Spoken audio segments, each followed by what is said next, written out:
नमस्कार दोस्तों, आज की कहानी शुरू करते हैं। भानु प्रताप जी सुबह का अखबार पढ़ रहे थे कि अचानक खांसी शुरू हो गई। उनका नौकर रामलाल दौड़कर पानी ले आया। पानी पीने के बाद भानु प्रताप जी को थोड़ी राहत मिली। दरअसल भानु प्रताप जी कैंसर के मरीज थे। इतने बड़े घर में भानु प्रताप जी अकेले रहते थे। एक नौकर रामलाल और खाना बनाने के लिए राधा और उसकी माँ। खाना बनाने के साथ साथ वे दोनों उनके घर का ध्यान भी रखती थीं। भानु प्रताप जी बहुत बड़े जमींदार थे। उनके पास में बहुत ज़मीन जायदाद, खेत खलिहान और बहुत बड़े संपत्ति के मालिक थे। दरअसल ये सारी ज़मीन जायदाद संपत्ति उनको अपने पिता से विरासत में मिली थी।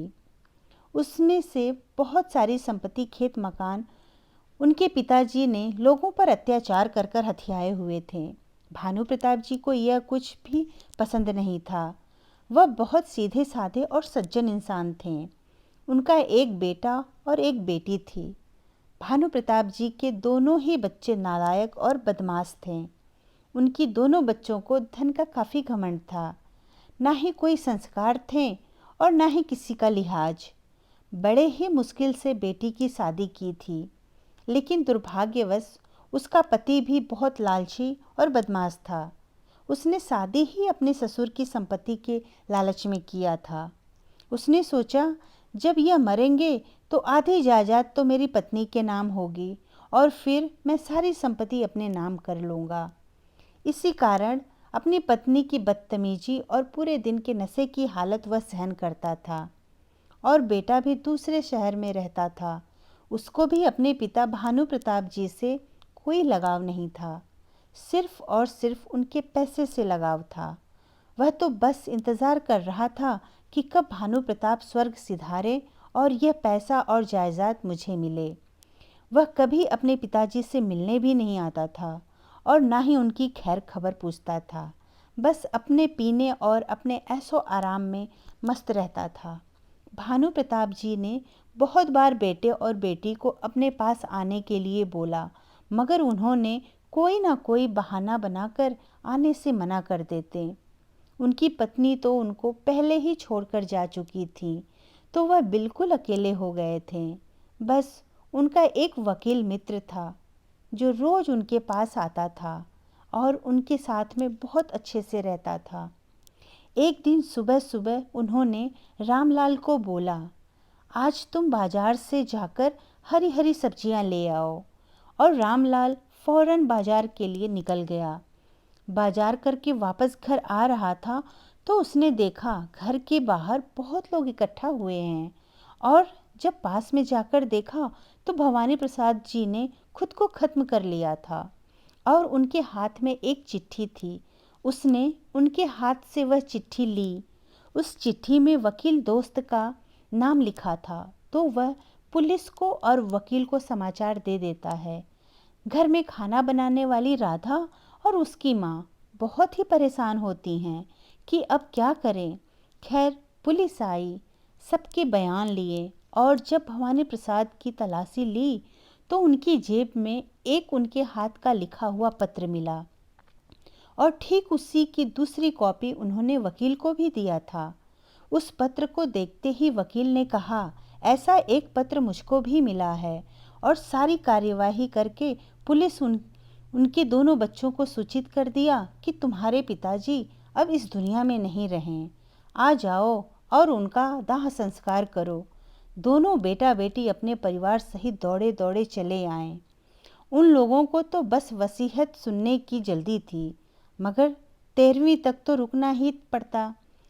दोनों अपने मन में प्लान बनाते हैं, काम वाले दिनों नौकरों को निकाल देंगे, यहाँ यह करेंगे, वहाँ वह करेंगे, खेतों को बेच देंगे, बहुत पैसा मिल जाएगा, अपना बिजनेस सेटअप करेंगे।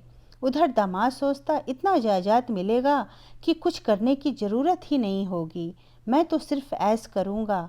मगर होने को कुछ और ही मंजूर था। 13 दिन पूरे हुए। वकील साहब और पुलिस दोनों आए। घर के सब लोग भी हॉल में इकट्ठा हो गए। सब मन में बहुत खुश थे। बस ऊपर से दुखी होने का नाटक कर रहे थे। वकील साहब ने और पुलिस इंस्पेक्टर ने अपनी जेब से एक एक लिफाफा निकाला जो भवानी प्रसाद ने अपने हाथों से लिखा था। दरअसल वह भवानी प्रसाद जी का वसीयतनामा था। जैसे जैसे वकील साहब ने पढ़ना चालू किया, दोनों भाई बहन और दामाद के तो होश उड़ गए। वसीयत में लिखा था, गांव का मकान, खेत खलिहान, वह सब राधा और उसकी माँ को दिया जाए, और जिस मकान में रहते हैं और वहाँ की जितनी भी चल और अचल संपत्ति है वह रामलाल को दे दी जाए, क्योंकि इन दोनों ने ही मेरी सेवा की है। और बाकी मेरा जितना भी कैश है वह सारा मंदिर में ट्रस्ट को दान दिया जाए, और मेरी सारे संस्कार विधियां वही मंदिर वाले ही करेंगे। और आखिरी लाइन में बेटा और बेटी के लिए लिखा, बेटा बेटी और बहू अपने अधिकार तो जानते हैं पर अपने कर्तव्य नहीं जानते।